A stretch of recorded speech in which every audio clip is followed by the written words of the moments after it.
and the Nephilim were on earth in those days and afterwards. So we see in here how the sons of God. So who are the sons of God? So the sons of God in Hebrew is Bene Elohim. So Elohim, El, means God in Hebrew. So these sons of God are angels. And why do I say this? In Job 1:6, it says, the sons of God came to present themselves before God. So in another translation, it actually says the angels came to present themselves. So this word God in sons of God comes from the Hebrew word Elohim. And this is why you see all of the angels have El in their name, like Gabriel, Michael, Uriel, Raphael, Hillel. So Hillel is the word that is given to Satan in Isaiah 4:12-14. It says, how you are fallen from heaven, O Lucifer, son of the morning. So this Lucifer word in here is Hillel in Hebrew. So all of these angels were gods and they were called Els. So this is why also Lucifer is still called the god of this world, because all of these angels were gods, basically. Yeah, and I mean, I don't know entirely. I'm looking him up right now. There's a guy named, he's an Old Testament scholar. His name is Michael S. Heiser. I don't know enough about him, so I'm not fully endorsing him. But if people are curious about this topic that Julie's talking about, he talks about this a lot. And he's a well-known Old Testament scholar.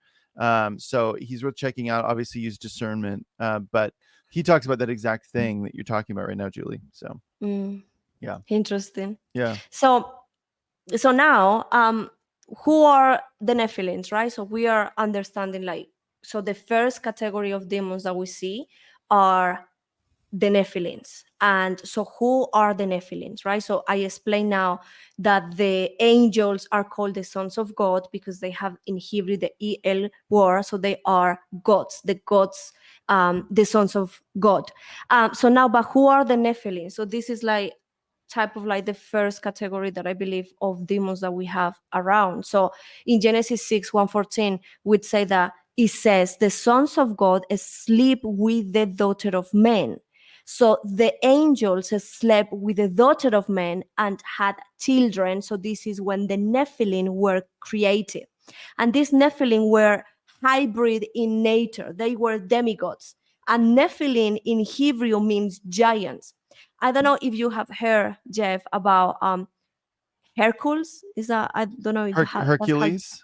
Hercules and all of this mythology. They were demigods. They had a lot of strength. They were bigger. They were giants. So they were Nephilims. And this is why nowadays people still don't know how the pyramids were built or the stones on all of these things. I believe they were giants. I believe they were these people are around for years, and they were the ones that were building because they were big and they had the strength. Well, Julie, to your credit, even in South America, there are, I can't remember the name of it, but there's this place where stones were taken, and it's in a really mountainous region, and the stones are fitted together. You can't even fit a card through it. There are these massive stones that weren't even, the rocks weren't even quarried from that area because there are no stones like this in that area. They were taken from another area, hauled across mountainous region and built. It was a fortress. It's in South America. And so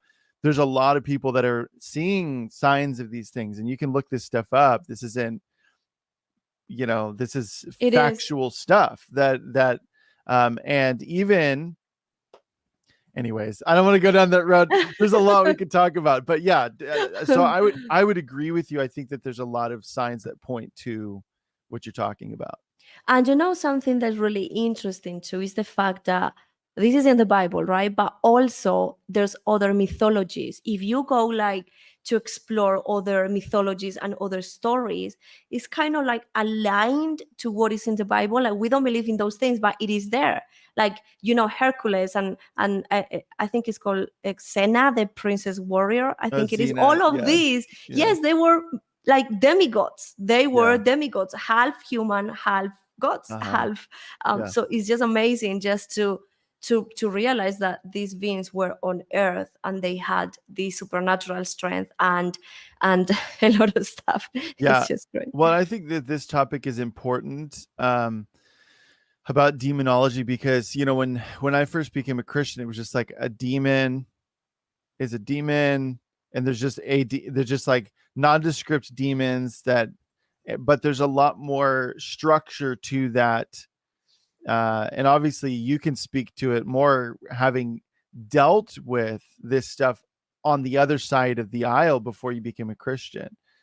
So yeah, I think it's interesting too that it's sad how there are denominations within Christianity that don't even believe in, they won't even acknowledge spiritual warfare. They won't acknowledge the spiritual aspects of the Christian walk. And yet even witches and people who practice in the occult recognize that there are demons.